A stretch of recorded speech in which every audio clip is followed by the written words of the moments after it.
If you've ever done any reading about the Mongols, especially in older literature, you've probably seen them called Tatars or Tartars, which almost every group of people they encountered called them.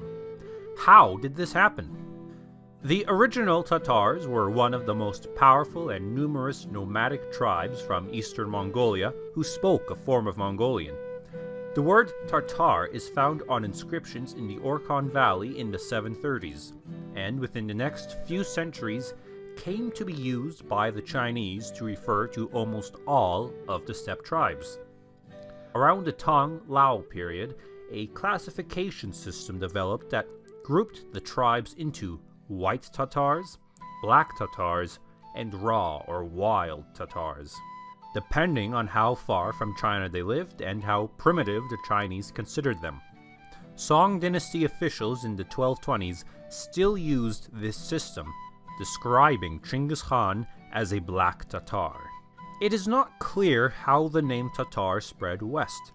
In 1202, Chinggis Khan destroyed the Tatars as a political entity, incorporating the remainder into his people. One possible method of transmission is from the Karaktai Khanate, the empire set up by Khitans who fled west from the Jurchen Qin dynasty in the 12th century.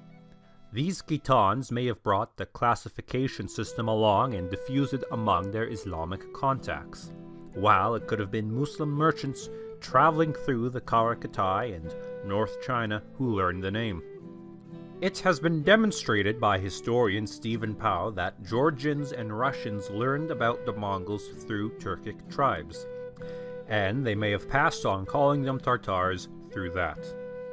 It did not take long, though, for Europeans to associate Tatars with the similar sounding Tartarus, the ancient Greek underworld, and thus Tartar, with an extra R, became common branding.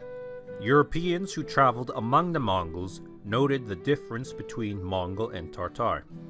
John of Plano Carpini, an envoy to Guyuk Khan in the 1240s, called his report Historia Mongolorum Cusnos Tataros Appelliamus, the history of the Mongols whom we call Tartars.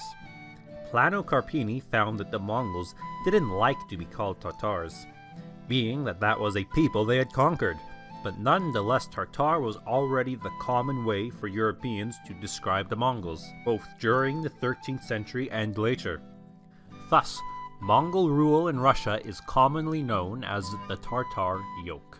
In the Golden Horde, the Mongols mixed continuously with the more numerous Turkic tribes they ruled over, adopting Islam and even replacing Mongol with Turkic on their coins before 1300. These increasingly Turkicized Mongols, after the breakdown of the Golden Horde into the Khanates of Kazan, Crimea, Astrakhan, and others, came to refer to themselves as Tartars, which they still do today. So, is Tartar the same as Mongol? Depends on the context. Before 1200, Tartar refers explicitly to the Tartar tribe of eastern Mongolia, destroyed by Chinggis Khan in 1202. These Tartars are almost never called Tartars. During the 13th century, Mongols were called Tartars by their contemporaries, but it is uncommon in modern literature to call them such. As the Mongols in the western side of the empire became more Turkic than Mongol, they tend to be called Turco-Mongols and later Tatars, especially once that was how they identified themselves, sometime in the 15th or 16th centuries, and this refers to the ethnic group still around today. While it was common in older work to call those who remained in Mongolia Tartars, this is not done at all in modern writing. Tartar refers explicitly to those of Mongolian and Turkic descent who speak Turkic languages and practice Islam, not those who continue to speak Mongolian and live in Mongolia.